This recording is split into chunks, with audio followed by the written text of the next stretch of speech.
hear it. You may start the conversation now. Hey, what's up, bro? What's the word, my dude? I'm still trying to make it happen. Man, you know, and I'm still here for you, right? Right. So, I know you heard about what happened the other day, didn't you? nah, what happened? Well, you know, I did old ABC interview with Lindsay Davis. Okay. It was on the 29th. All right. All the person you got to do is just go online. It's on Hulu, YouTube, Instagram, Twitter, Facebook. But the thing is, this institution right here, they shut their channel down so we couldn't even watch it.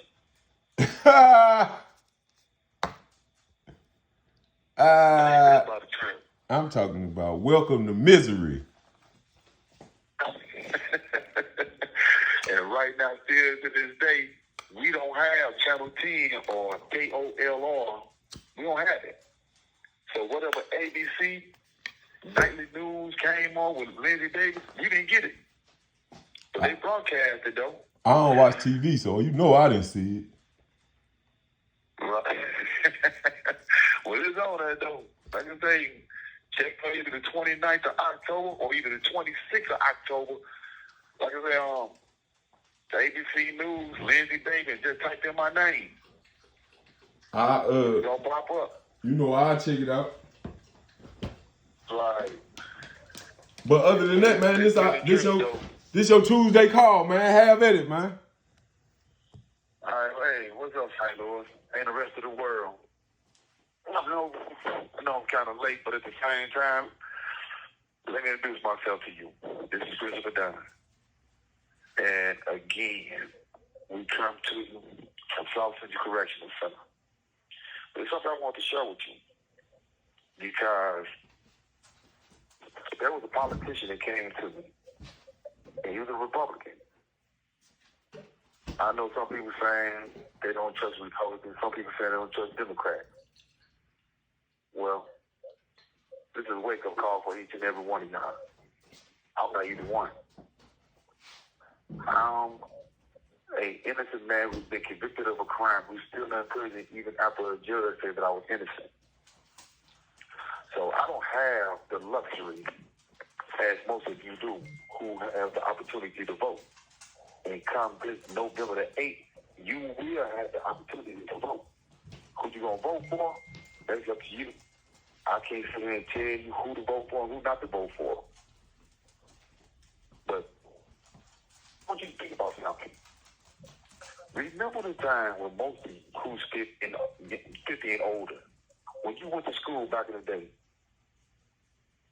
and they made you just stand before the class, before the start of every school period, and they asked you to say these words: I pledge allegiance to the flag of the United States of America and to the republic for which it stands, one nation, under God, indivisible, for liberty and justice for all. Remember that? Well, listen, as a child growing up here in Missouri, I attended public schools in every city, but in the city of St. Louis. My elementary education was more of an adventure. It was in all its glory a true intellectual experience. I can remember before the start of every school day, we children were required to stand and place our right hands over the center-left region of our chest. Funny, isn't it? It's where we've been told that our hearts was located. But really, this is why I love the urban community education. They talk off the rail. They went as far as to double educate us with their standardized Board of Education curriculum. It was also infused with the lessons that weren't actually authorized, but were an overall mental, emotional, and fundamental necessity. But really, Now with the state of the country now and its divided political spectrum, you have to ask yourself, if democracy is dead, then where does your heart allegiance lie? See, what most Missourians don't understand is that each morning you wake up and you have the opportunity to vote, and you choose not to vote, but you sit there and complain about how the country is falling short on the promises they have made to you. If you choose not to vote, how can you say what is right and what is wrong, or who should be in office or who should be in office? I want you to think about that. And the sad part about Missouri is that most Missourians are questioning, how can we, as a proud people in the state whose motto is the show me state, how is it that we cannot settle our differences in a more diplomatic and humane way, opposed to firing political domestic dirty bombs across the aisle at one another? See, bipartisan, collective cooperation, or social unification, that national empathy, that do they not all sum up the founding fathers' idea of democracy? You got to ask yourself, think about it. What is bipartisan? What is collective cooperation? What is social unification and national empathy? Seriously, ask yourself, what is that? If that is not democracy, then what is it? See, the attack on democracy is something that just recently happened.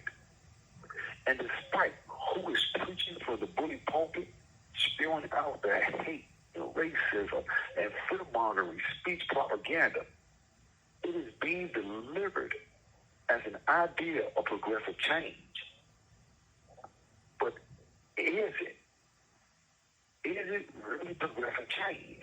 How can hate, racism, and throwing fear at the opposite party or to the unsuspecting citizen, how is that progressive change? You see, this change isn't a new idea. It's more of a historical quandary that's been plaguing this country and the state of Missouri for more than 202 years. That's how old the state of Missouri is. And still, we haven't got our stuff together.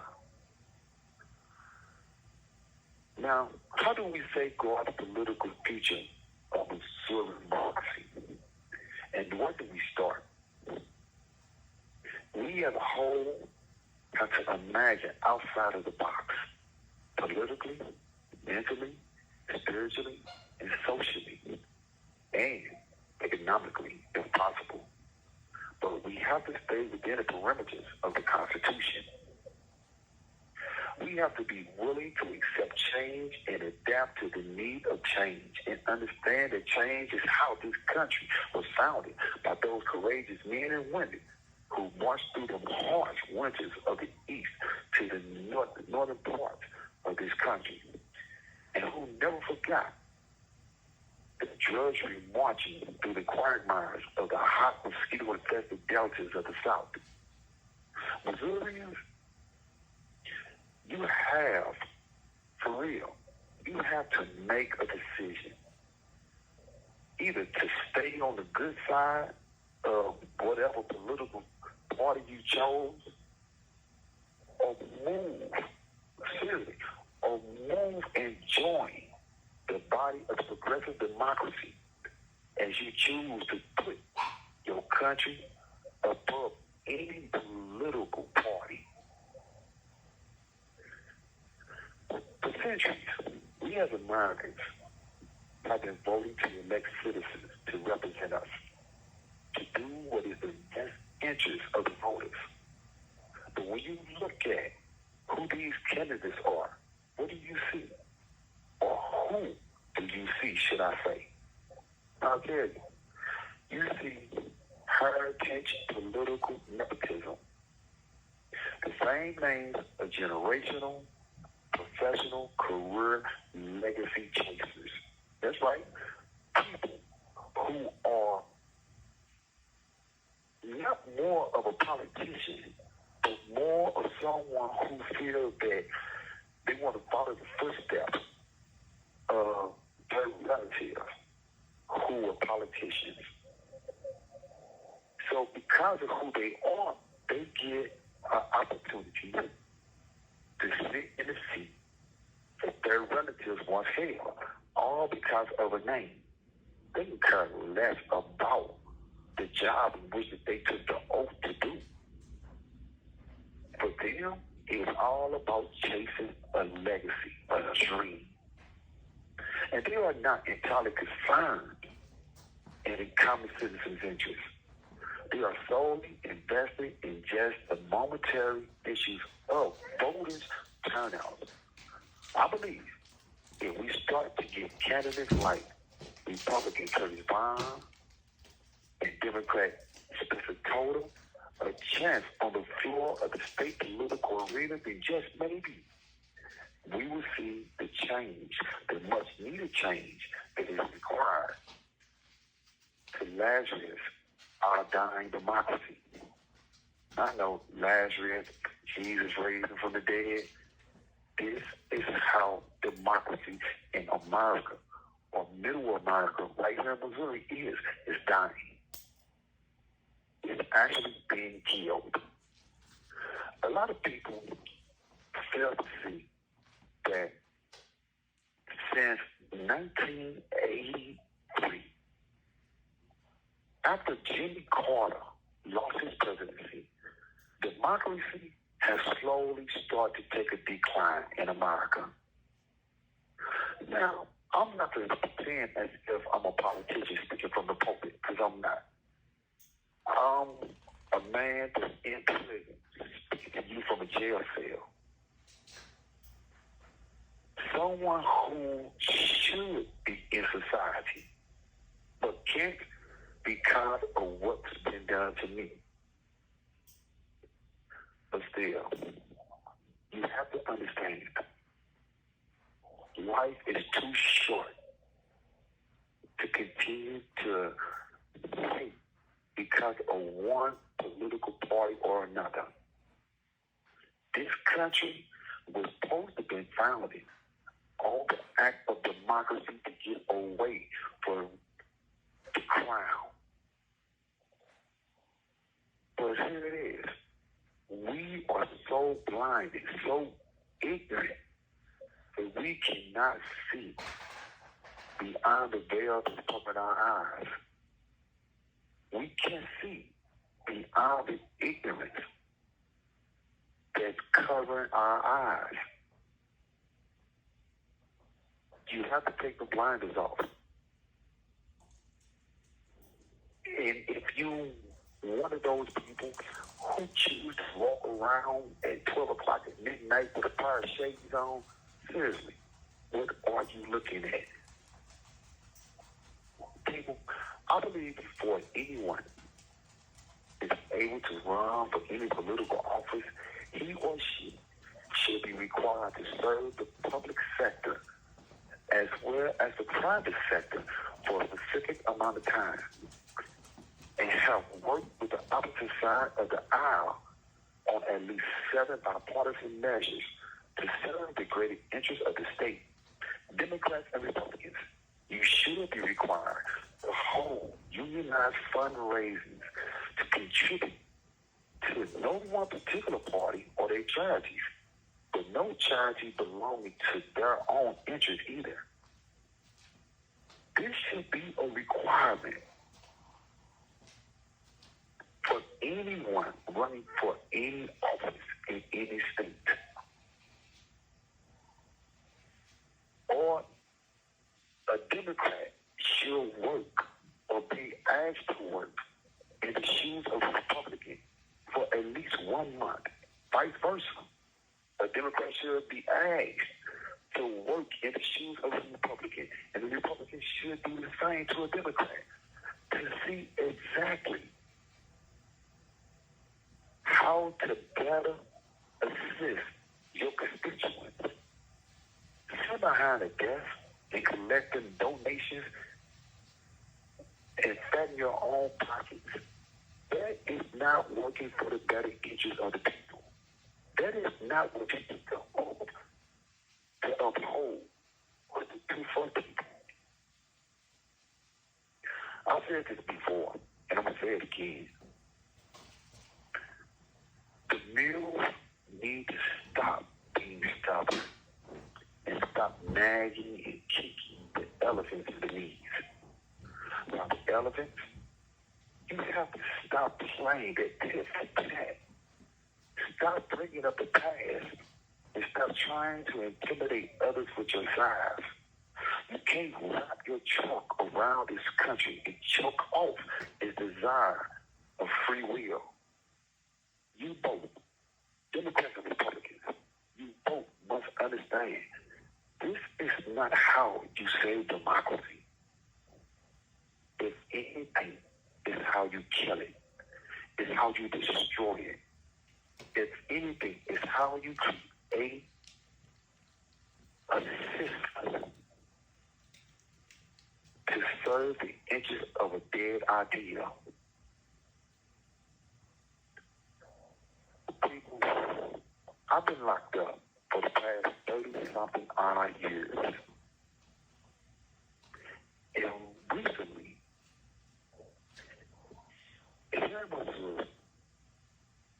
the legislative body came together for the first time in over 36 years. And they done something that was almost thought impossible. They came together in bipartisan and created Missouri Bill Senate 53.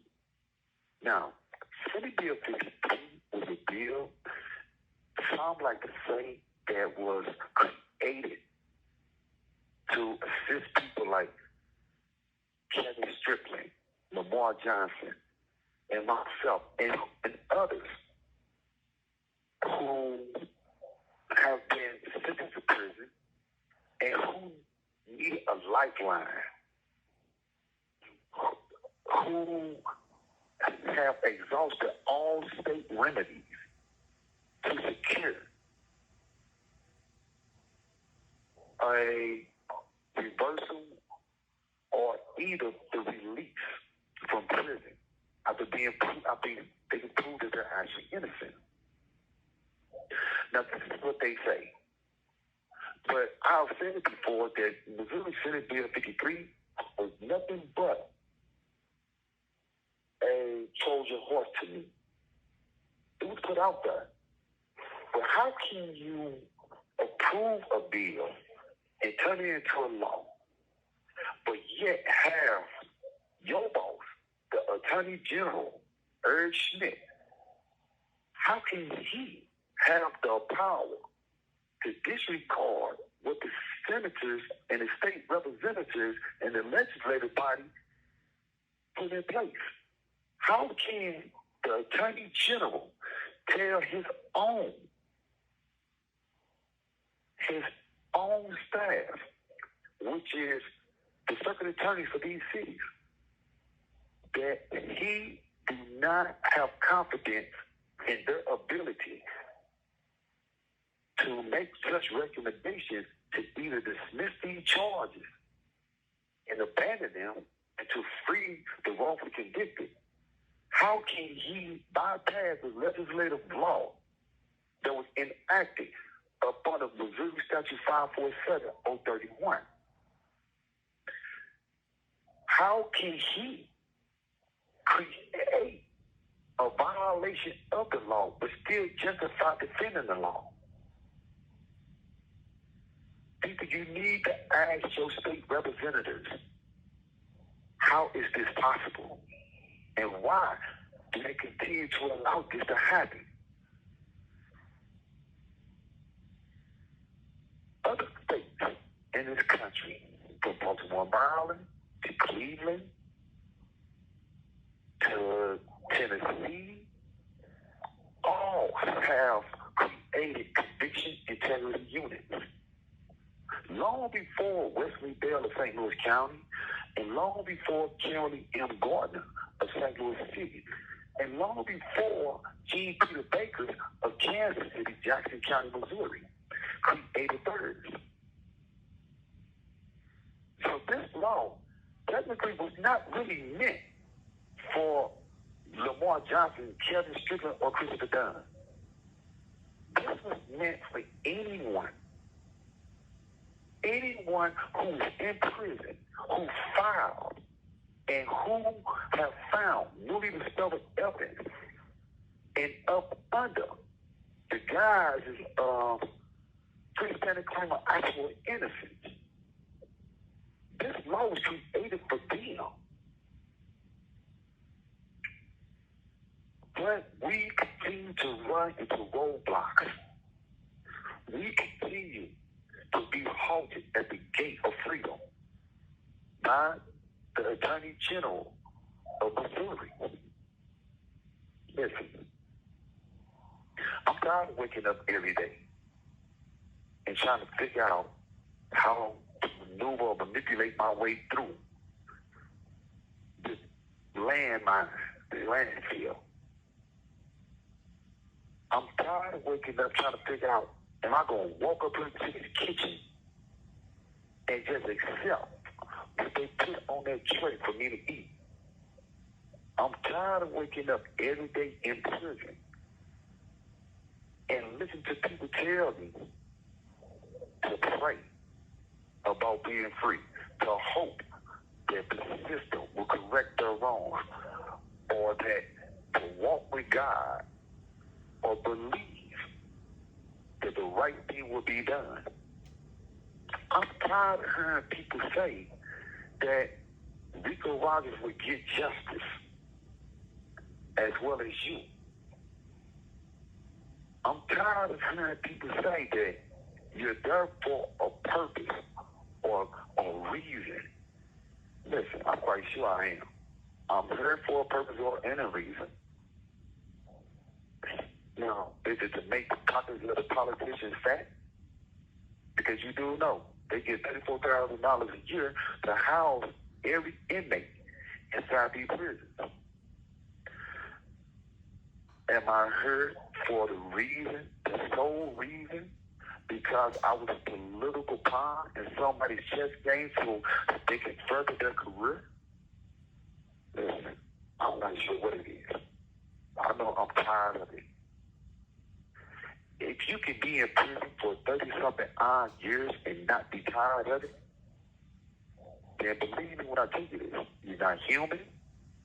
You had nothing going on with your life from the get-go. And you have no interest or desire in being anything in life. I used to say that about the CEOs, my correctional officers, when they get these jobs there. How could you make a career out of coming into a prison every day, making anywhere between $17,000 and $22,000 a year, and dealing with people throwing feces on you, urine on you, people spitting on you, calling you out of your name, testing you, trying you? How can you deal with it every day and think what you're doing is living or serving a better cause? It's just like snitching. How can you allow a circuit attorney, a district attorney, an attorney general, how can you allow them to justify taking the testimony of people who are or who have been convicted of crimes and still are in prison, or who are willing to make a deal with them to drop charges against them so they can testify against someone else. How can a citizen, a taxpayer, continue to allow or accept that as being a means of justification? Some would say that old saying that it's best to let the sleeping dog lie, and opposed to freeing the innocent. I would never understand that. But this is what they do in Missouri. Like I said, it took me 33 years to wake up and realize that Missouri will never admit to their wrongdoing. Lindsay Davis of ABC News interviewed me and asked me some of the most thought-provoking questions I have ever encountered. I thought that inside the kitchen with Stephanie Officer was tough. I thought that Andrew Connell of KCTV Channel 5 were gruesome. I thought the questions from Tony Messenger of the St. Louis Post-Dispatch was hard, and that the ones came from Luke the Wicker from Kansas City Storm. I thought they too were even harder. But when she told me that my mother cried and she broke down, it done something to me that no interview has ever done before. And that was, it made me cry. It made me shed tears. It made my lips quiver. This is St. Louis, this is Missouri. I know you can hear them doors slamming in the background. I'm asking everyone who's listening, on November the 4th, I'm asking you to attend, to come down to the St. Louis City Hall and stand with everyone else. Everyone who's asking Kim Gardner to take up arms. I'm not talking about dangerous arms. I'm talking about to come together and hold arms in solidarity and ask Kim Gardner to invoke Missouri Statute 547031. Ask Kim Gardner if they have enough prosecutors to prosecute hundreds of cases throughout the year, then Kim Gardner's office, the Conviction Integrity Unit, has enough prosecutors who can stand in her place and invoke Missouri Statute 547031. It asks the Attorney General of the state of Missouri to dismiss the charges and drop them against me. Because now there is no jury that can convict me. The only evidence that they had in this situation was the testimony of two people. Those two people came forward and admitted that they lied. There was no gunpowder residue, no DNA, no blood, no semen, no saliva. There was no fingerprints. There was no weapons recovered. There was only two people who put me in this situation. One person ran all the way to California, and he still admitted twice in two different audio tape statements that he lied on me and why he lied on me. He also lied about how many people there were on that porch. He lied because he was asked to lie. police asked him to lie. The prosecutor at the time asked him to lie. And his friend asked him to lie. The second witness, he admitted that he lied on him because he didn't like me. Is that enough reason to take the life of someone or the freedom of someone? Because you didn't like them? You didn't even know who I was. You only heard of who I was. And that is sad. I look at one of the witnesses now who, like I said before, shot a young kid in the face and blinded him, a little baby, 1-year-old kid, and blinded him in one eye.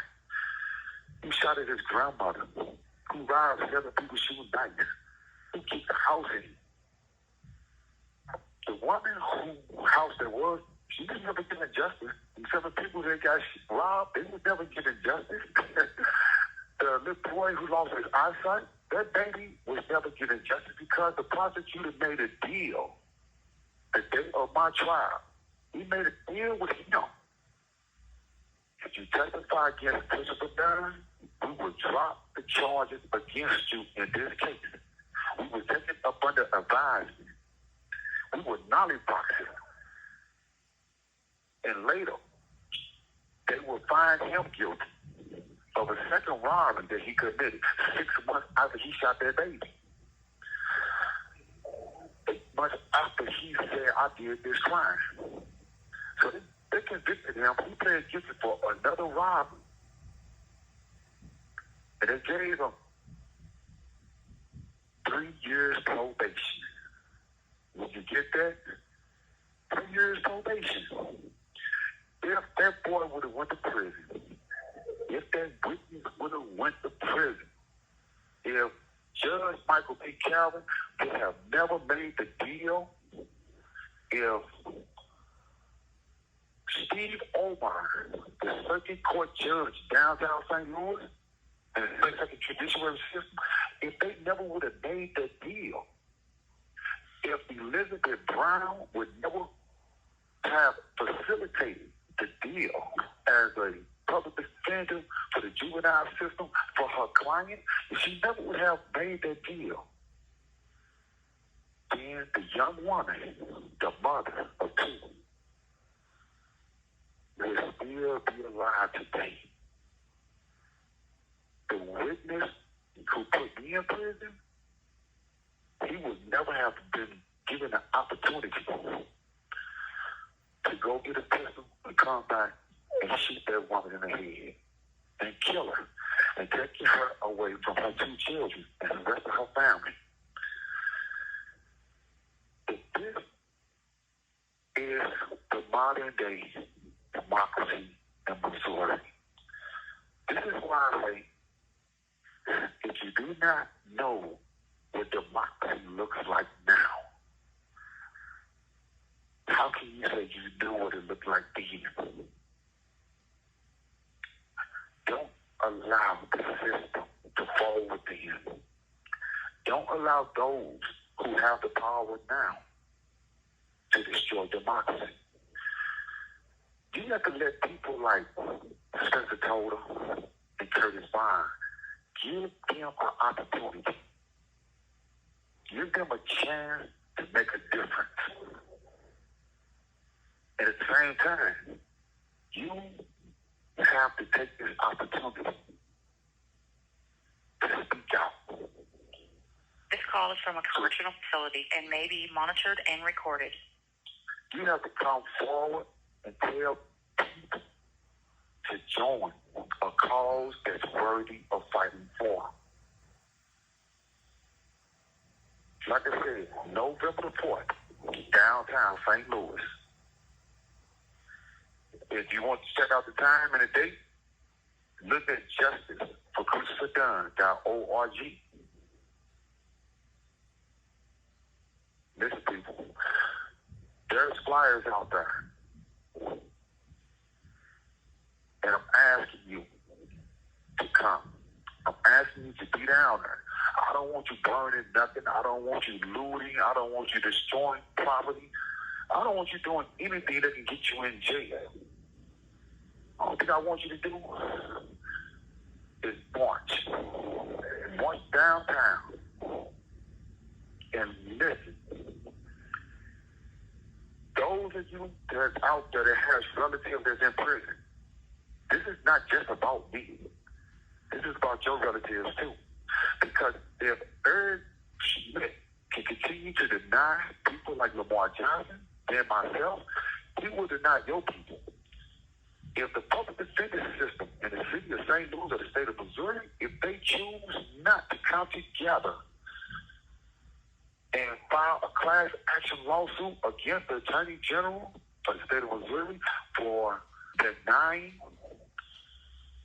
Lamar Johnson or myself our freedom, then that is an issue that needs to be taken up by the voters. If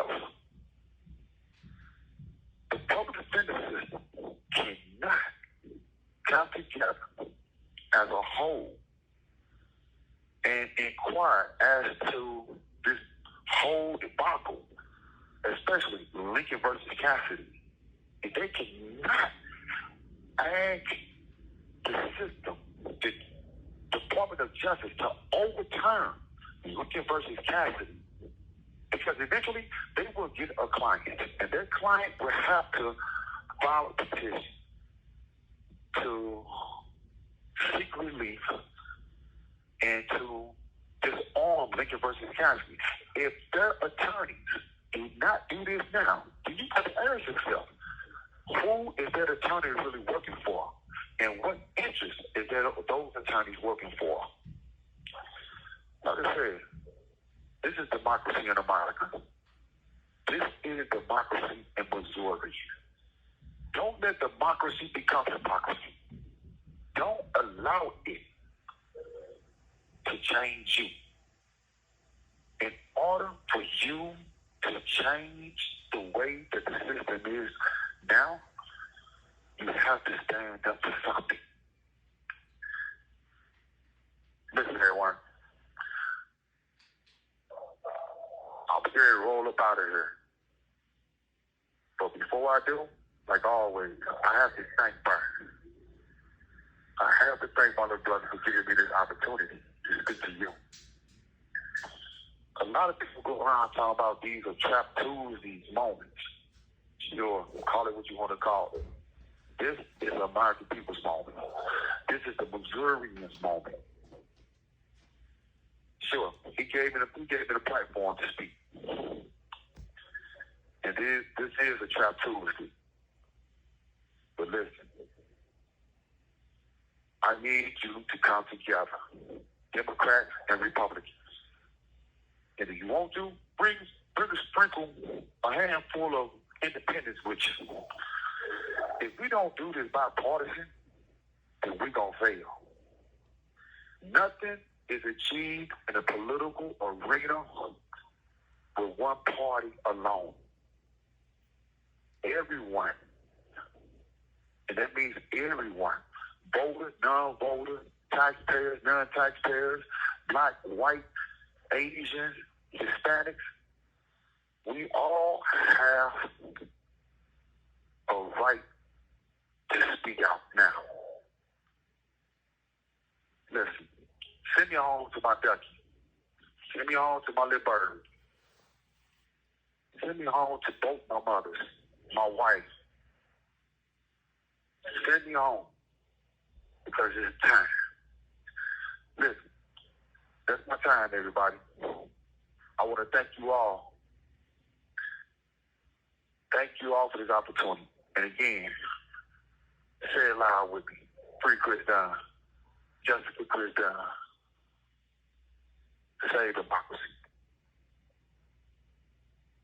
As always, go with God. Be at peace. Assalamu alaikum. Salutation. What's up, bro? You finished? Thank you, bro. I love you, bro. Thank you for that, man. I love you for that. Man, I love you too, bro. I'm gonna post this now. It's probably gonna take about an hour for it to upload. I'm gonna post it now. Say listen. Yeah. You know it's Tuesday, man. Call me Tuesday. What's that, Brocky? It's breaking up. I said, you know what we do on Tuesdays. Call me Tuesday, and hopefully you be out next Tuesday and you ain't gotta call me. But if they still holding you, call me. You know I will. You know I will.